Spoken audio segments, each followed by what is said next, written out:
جو کہ انسانوں کو اپنا شکار بناتی ہیں۔ ماموں اس دن بہت زیادہ ڈر گئے تھے۔ وہ آج بھی ہر جمعرات کو فاتح پڑھنے جاتے ہیں، مگر اب تک ان کے ساتھ اس کے علاوہ کوئی ایسا واقعہ نہیں ہوا۔ یہ تھی میری کہانی، امید کرتا ہوں آپ کو پسند آئی ہوگی۔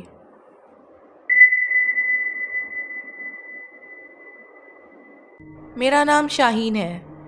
یہ بات تب کی ہے جب میرے فرسٹ ایئر کے ایگزامز چل رہے تھے۔ تب جون کا بھی مہینہ اپنے عروج پر تھا، یعنی اس وقت بہت زیادہ گرمی ہوا کرتی تھی۔ ہمارے گھر کے گراؤنڈ فلور پر 3 کمرے تھے جو کہ سارے گھر والے استعمال کیا کرتے تھے، اور اوپر والے فلور پر جو 2 کمرے تھے ان میں سے ایک کمرہ ہم بہنوں کے پاس تھا اور دوسرا میرے بھائی کا تھا۔ بات کچھ یوں تھی کہ میں ایگزامز کے دوران اسٹڈی اپنی دادی کے کمرے میں کیا کرتی تھی۔ دادی کی عادت تھی کہ وہ رات کو جلدی سو جایا کرتی تھی، کیونکہ ان کو رات کے وقت تہجد کے لیے اٹھنا ہوتا تھا۔ ان کے کمرے میں سکون ہوتا تھا، اس لیے میں ان کے کمرے میں بیٹھ کر پڑھتی تھی۔ جس دن میرا لاسٹ ایگزام تھا، اس سے ایک دن پہلے ہی میری دادی کو کسی کام سے کوئٹہ جانا پڑا، تو اس وقت میں دادی کے کمرے میں اکیلی تھی۔ تو میں نے ان کے کمرے کا دروازہ بھی کھول دیا اور سونے کے لیے لیٹ گئی۔ میں نے الارم لگایا تاکہ رات کو اٹھ کر پڑھ سکوں۔ میں رات کے 8 بجے ہی سو گئی تھی، کیونکہ مجھے صبح جلدی اٹھ کر ریویژن بھی کرنی تھی۔ اس وقت نہ جانے کیوں الارم بجنے سے پہلے ہی میری آنکھ کھل گئی۔ یہ بات تھوڑی عجیب تھی، کیونکہ میں نیند کی بہت پکی ہوں، میں جلدی نہیں اٹھتی، یعنی میری نیند بہت ہی زیادہ مشکل سے کھلتی تھی۔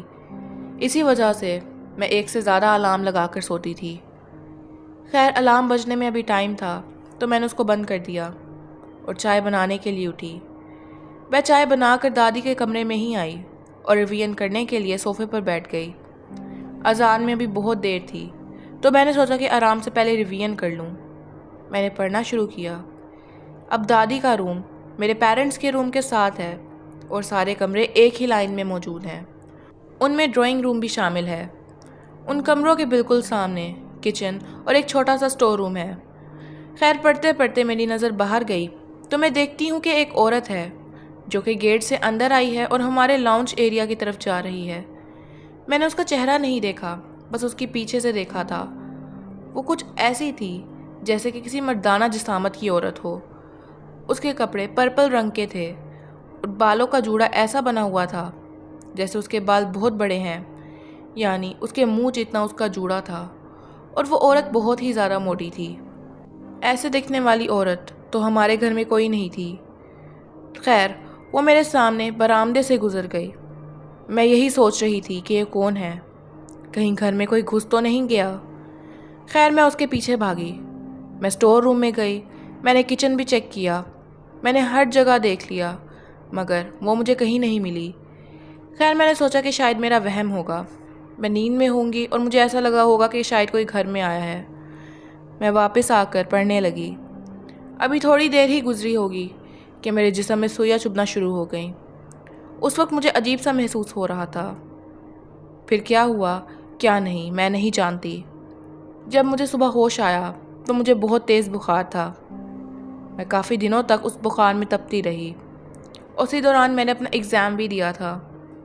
مجھے 3 دن تیز بخار رہا تھا۔ مجھے اپنی زندگی کے وہ دن یاد نہیں رہے تھے۔ خیر، جب میرا بخار اترا تو میں نے اپنی مما کو سب بتایا جو اس رات میں نے دیکھا تھا۔ یہ سن کر میری مما بھی پریشان ہو گئی تھی۔ انہوں نے بتایا کہ اس رات تم نے جس کو دیکھا تھا وہ کوئی انسان نہیں بلکہ کوئی چڑیل تھی۔ خیر، اس دن کے بعد سے میں نیچے والے پورشن میں رات کے وقت نہیں جاتی، کیونکہ مجھے ایسا لگتا ہے کہ کہیں وہ عورت نہ نکل آئے اور مجھے اپنا شکار نہ بنا لے۔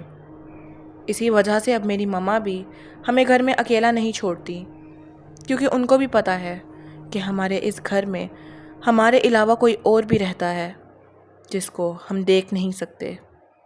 دوستو، یہ میری سچی کہانی تھی جو کہ میں آپ کے ساتھ شیئر کرنا چاہتی تھی۔ امید کرتی ہوں آپ کو پسند آئی ہوگی۔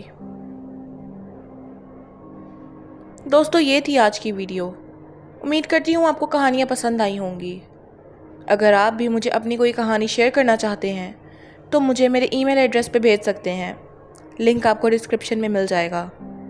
اپنا بہت خیال رکھیں۔